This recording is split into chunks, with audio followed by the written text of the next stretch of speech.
This is Revathi. Video చూస్తున్న వారికి likes, కామెంట్స్‌తో support చేస్తున్న వారికి థ్యాంక్ యూ సో మచ్. నా తనువు నా ప్రాణం నీకే ఎపిసోడ్ నంబర్ 171. భాను ఆఫీస్ నుంచి నేరుగా పోలీస్ స్టేషన్‌కి వెళ్ళి లాకప్‌లో ఉన్న క్రాంతి పరిస్థితిని చూసి ఒక్కసారిగా షాక్ అవుతుంటుంది. లాఠీ దెబ్బల వల్ల ఒంటి మీద నెత్తుటి గాయాలతో ఆ జైలు గోడలకి ఆనుకొని క్రాంతి కన్నీళ్లు పెట్టుకుంటూ కూర్చొని ఉంటుంది. స్నేహితురాల్ని అలా చూడగానే భాను హృదయం తరుక్కుపోతూ దగ్గరికి వెళ్ళి క్రాంతి అని పిలుస్తుంది.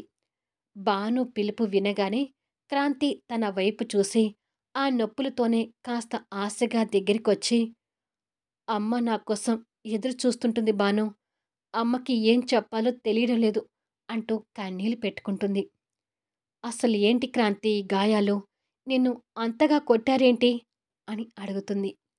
భాను అలా అడగగానే తనకు పనిష్మెంట్ ఇచ్చైనా సరే దొంగిలించిన డబ్బుని రాబట్టండి అని సూర్య పోలీసులకి చెప్పడం, ఈ విధంగా నీ పంతం తీరబోతుంది సూర్య అని జెస్సీ అనడం గుర్తు తెచ్చుకుంటుంది. చెప్పు క్రాంతి, నేను ఇంతగా కొట్టారేంటి అని భాను మళ్ళీ అడుగుతుంది. ఇదంతా కావాలని చేయిస్తున్నారు భాను. సూర్య నా మీద మనసులో కసిని పెంచుకొని అతని పగను ఈ విధంగా తీర్చుకుంటున్నాడు. నిజంగా ఆ డబ్బు సంగతి నాకు తెలీదు. నా స్నేహితురాలిగా నేను ఏ తప్పు చేయలేదని నువ్వైనా నమ్ముతావా అని అడుగుతుంది దీనంగా చూస్తూ. అసలు విషయం ఏంటో కనుక్కుందామని ఇక్కడికొచ్చాను క్రాంతి. సో, ఇప్పుడు నీ మాటలతో కావాలని వాళ్ళు ఇదంతా చేశారని ఒక క్లారిటీ వచ్చింది. ఛ! సూర్య సార్ ఇలా చేస్తాడని అస్సలు అనుకోలేదు. కానీ ఈ సమస్య నుంచి ఎలా బయటపడతావు? ఆ డబ్బు తెచ్చి ఇవ్వకపోతే నిన్ను ఇలాగే కొడతారేమో కదా! అంటుంది భాను బాధపడుతూ.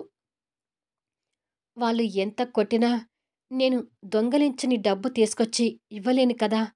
ఇలా ఎంతగా కొట్టుకుంటారో కొట్టుకోనివ్వు అంటుంది పొంగుకొస్తున్న దుఃఖంతో. పోనీ క్రాంతి, మీ నాన్న దగ్గర ఆ డబ్బు ఉంటుంది కదా! ఈ సమస్య గురించి మీ నాన్నకి చెప్పి ఆ డబ్బు తెప్పించి బయటపడరాదు అంటూ తనకు తోచిన సలహా ఇస్తుంది. అప్పుడు నేను నిజంగానే డబ్బును దొంగిలించిన దాన్ని అవుతాను భాను. అయినా సూర్య కోసం బయటికొచ్చిన నేను ఇప్పుడు సూర్య నాకు అన్యాయం చేస్తున్నాడు నాన్నా అంటూ మా నాన్న దగ్గరికి వెళ్ళి ఎలా మొహం చూపించను అని అడుగుతుంది. క్రాంతి పరిస్థితికి భాను కలలో కన్నీళ్ళు తిరుగుతూ, మరి ఈ ప్రాబ్లం నుండి ఎలా బయటపడతావు క్రాంతి అని అడుగుతుంది. నాకు అదే తోచడం లేదు. ముందు మా అమ్మని తలుచుకుంటేనే నాకు బాధగా ఉంది. ఇంకాసేపట్లో నేను ఇంటికి వెళ్ళకపోతే అమ్మ కంగారు పడుతుంటుంది అంటూ ఏడుస్తూ చెప్తుంది. పోనీ ఇంకొకసారి సూర్య సార్‌కి ఫోన్ చేసి ఈ ప్రాబ్లం నుంచి బయటపడేయమని రిక్వెస్ట్ చేయరాదు అంటుంది భాను. అది విని క్రాంతి కోపం తెచ్చుకుంటూ, ఇలా లాఠీ దెబ్బలు తింటూ చస్తానేమో గాని ఆ పని మాత్రం చేయను. ఇక నా జీవితంలో సూర్య మొహాన్ని చూడటానికి కూడా నేను ఇష్టపడలేదు. అసలు అతని గురించి నా దగ్గర మాట్లాడకు అంటుంది ముక్కలేని హృదయంతో. సూర్య సార్ మీద నీ మనసు ఎంతగా విరిగిపోయిందో నాకు అర్థమవుతుంది క్రాంతి అని అంటుంది భాను బాధపడుతూ. నాకు ఒక్క సహాయం చేస్తావా భాను అని అడుగుతుంది. ఏంటది అని భాను అడగగానే, నేను ఈ పరిస్థితిలో ఉన్నాను అంటే అమ్మ అస్సలు తట్టుకోలేదు. నేను ఆఫీస్ పని మీద ఏదో టూర్ వెళ్ళానని మా అమ్మని కాస్త నమ్మించగలుగుతావా అని అడుగుతుంది. కానీ ఇలా ఎన్ని రోజులని నమ్మించమంటావు క్రాంతి అని అడుగుతుంది భాను. నమ్మించనన్ని రోజులు నమ్మించే ప్రయత్నం చెయ్యి. ఆ తర్వాత దేవుడి దయ అంటుంది కన్నీళ్ళు పెట్టుకుంటూ. నీకు సహాయం చేసేవాళ్ళంటూ ఇంకా ఎవరూ లేరా అని అడుగుతుంది భాను. అలా అడగగానే తనకి కళ్యాణ్ గుర్తొస్తాడు.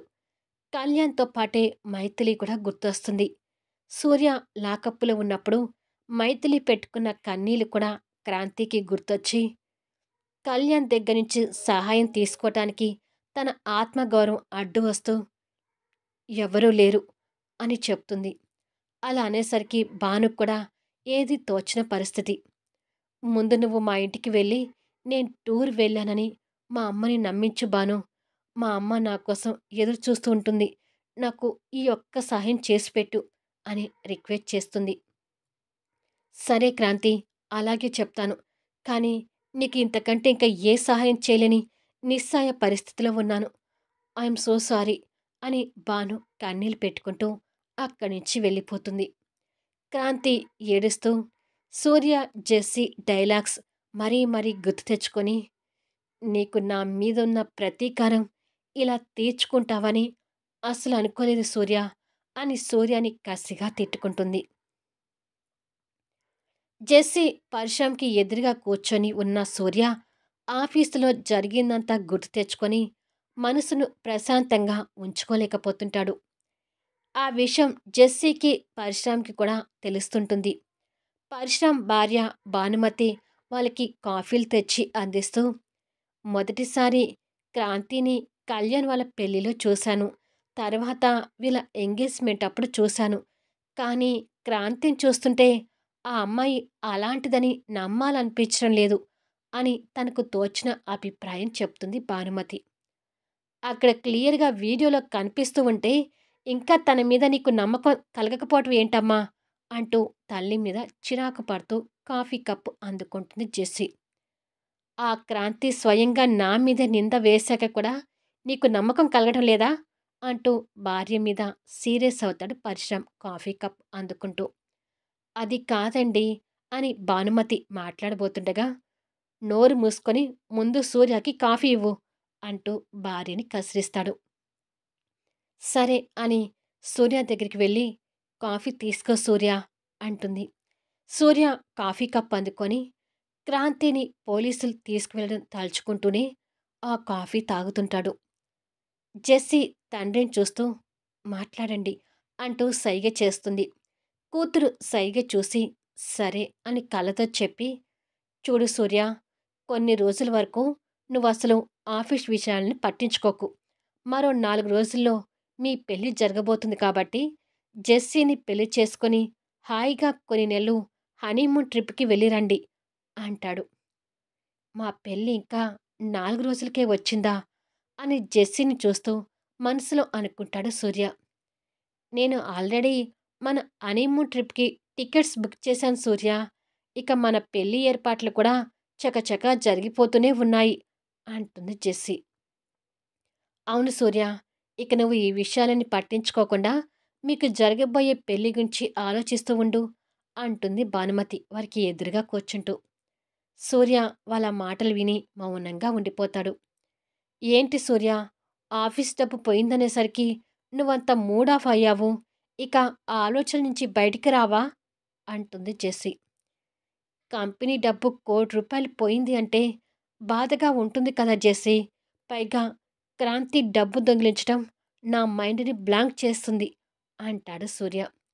అది కాదు సూర్య, నువ్విలా ఆలోచిస్తూ కూర్చుంటే మన పెళ్ళికి రిలేటివ్స్‌ని ఆహ్వానించేది ఎలా అని అడుగుతుంది జెస్సీ. సగం కాఫీ తాగి పక్కకు పెట్టి, అవన్నీ నువ్వు చూసుకో జెస్సీ, నన్ను ఇబ్బంది పెట్టకు అని లేచి, ఇక నేను వెళ్తాను అని చెప్పి సూర్య వెళ్ళిపోతాడు. కంపెనీలో డబ్బు పోయినందుకు సూర్యకి బాధగా ఉందిలేవే. ఇవాళ రేపు సూర్యాని కాస్త వదిలేయ్. తర్వాత సూర్యానే సెట్ అవుతాడు అని చెప్పి భానుమతి వెళ్ళిపోతుంది.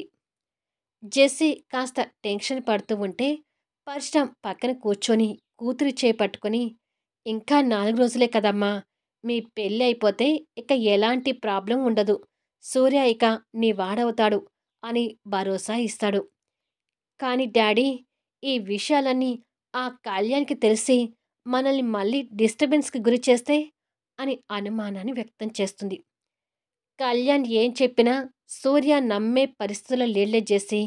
ఎందుకంటే ఆ వీడియో సూర్యకి క్రాంతి మీద ఉన్న నమ్మకాన్ని పూర్తిగా తుడిచేసింది. ఇకపోతే సూర్య రిలేటివ్స్‌ని ఇన్వైట్ చేసే విషయంలో పట్టించుకోవట్లేదు కాబట్టి ఈసారి పెళ్ళికి వాళ్ళని కూడా మనం ఆహ్వానించటం లేదు. పోయినసారి మీ ఎంగేజ్‌మెంట్‌కి ఆ కళ్యాణ్ రావడం వల్ల ఆ ఎంగేజ్‌మెంట్ ఆగిపోయింది. సో, ఈసారి పెళ్ళికి కళ్యాణ్ రాడు కాబట్టి మీ పెళ్లి ప్రశాంతంగా జరిగిపోతుంది. ఎక్కువ రిలేటివ్స్‌ని ఇన్వైట్ చేయకుండా మీ పెళ్ళిని సింపుల్‌గా జరిపించే ప్రయత్నం చేద్దాం. ఇక సూర్య క్రాంతి దగ్గరవుతాడని నువ్వు ఎలాంటి భయం పెట్టుకోకు. ఈ 4 రోజుల్లో నీ పెళ్ళైపోతే ఇక సూర్య పూర్తిగా నీ వాడు అంటూ కూతురికి ధైర్యం చెప్తాడు. అది విని జెస్సీ సంతోషపడుతుంటుంది. జ్యోతి గారి మాటల ప్రభావంతో సూర్య, జెస్సీల పెళ్లి విషయం గురించే కళ్యాణ్ ఆలోచిస్తూ కార్ డ్రైవింగ్‌లో ఉంటాడు. అలా ఆలోచిస్తూనే సూర్యకి కాల్ చేస్తుంటాడు.